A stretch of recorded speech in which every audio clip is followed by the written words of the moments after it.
Happy Thursday, August the 19th, 2021.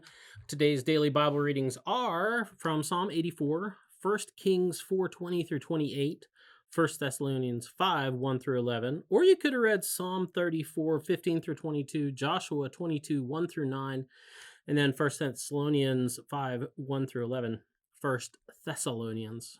Having a hard time saying that today. I'm going to take a look at 1 Kings and talk about paying tribute to Solomon.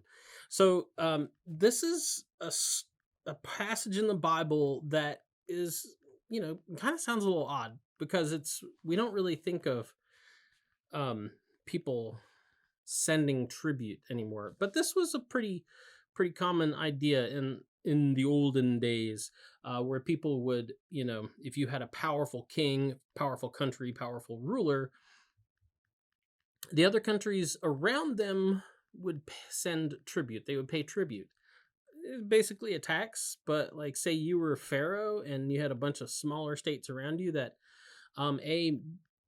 probably kind of relied on you a little bit for their well-being, and also B, kind of wanted to keep you happy for their well-being.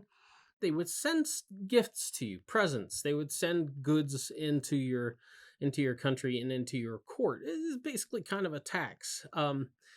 Other countries like Assyria and Babylon were really good at this, and like Assyria kind of wiped out the northern kingdom of Israel because they stopped, they didn't want to pay their tribute. And here we have this story about other kingdoms bringing tribute to Solomon. So, but it's a good sign because it means that goods were flowing into Israel from other countries instead of out of Israel to other countries. And keep in mind, most of the history of Israel, other countries have been taking what they wanted from Israel, and Israel has had to send stuff out to keep other people happy, or been in a constant state of war to prevent that from happening.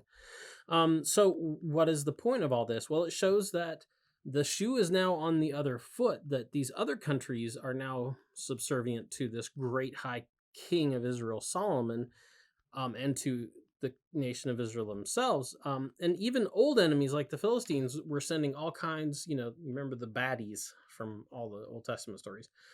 They're sending all kinds of fancy and tasty things like deers and Roebucks. Deers and Roebucks. I don't know that I've ever eaten a Roebuck. But it shows how stable things were under Solomon's reign. And it even starts with this quote. It says they ate and drank and were happy. The whole nation of Israel, they just had it really, really good.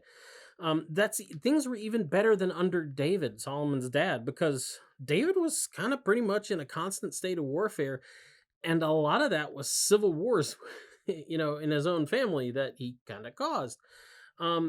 So these were the good old days for the people of Israel. In a word, they had it good. They had it really, really good.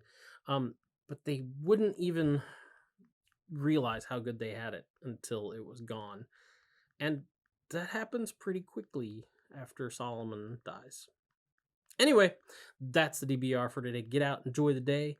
Huggins will be here tomorrow. We'll be back later. Boop.